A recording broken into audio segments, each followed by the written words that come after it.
got your season opener Saturday. Just your initial thoughts on opening the season and going to the Big House. I feel like it's a great experience just to go to the biggest stadium in America.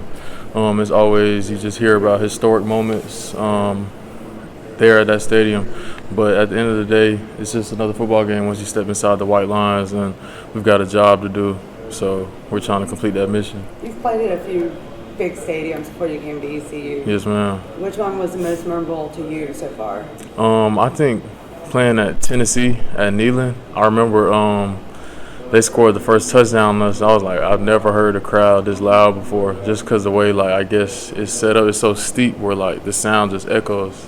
So that was crazy. So you have experience playing in that kind of atmosphere. Yeah. How have you helped the guys prepare for Saturday? I've told a lot of the guys, it's easy to come out there and be nervous or anxious. I would say is a better word, but you just got to go out and treat it just like practice. I say the way we practice, the way we go hard in practice, it should always be easier than the game, just because if you treat every practice rep like a game rep, the game should be like second nature to you. When y'all were at Georgia, y'all faced Michigan right in playoffs. Mm-hmm. What do you kind of remember about their team then and kind of the talent level and everything? I remember they were a real sound team. They played with a lot of discipline. And I just remember our game plan at UGA. We just wanted to out-physical them, because I remember their O-line got the Joe Moore Award like the week before, and our O-line wasn't too happy about that. And I just remember like we wanted to make a statement just with our physicality and prove that we were the most physical team.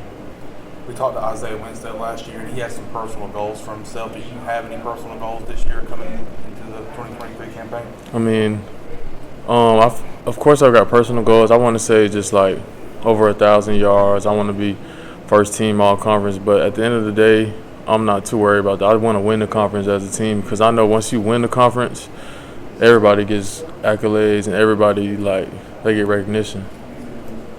Coach Houston wants to shut the noise out, but social media now, you hear some stuff. There's been a cupcake word thrown around. Does any of that creep into the locker room? Do you guys ever talk about any of that stuff at all?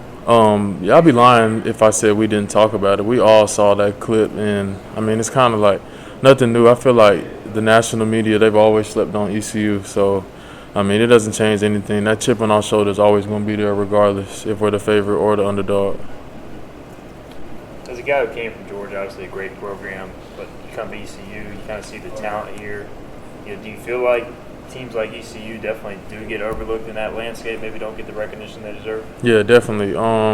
Coming here and just seeing, like, we do a lot of the same stuff that we did at Georgia in practice. Of course, it's just new to some guys, but I would say, like, ECU, we've got talent all over the field, especially, like, with schools like Georgia and ECU. I feel like the skill position talent drop-off is barely any, because I feel like guys are fast, guys can jump everywhere.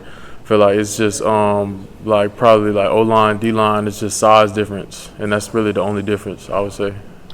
You were moving around a lot of receiver this year, and especially this preseason. What's it kind of been like being able to play in the slot, but you can always go back outside, and depending on what you guys are trying to do offensively, that versatility? I think it's very important. I've always tried to pride myself on being versatile.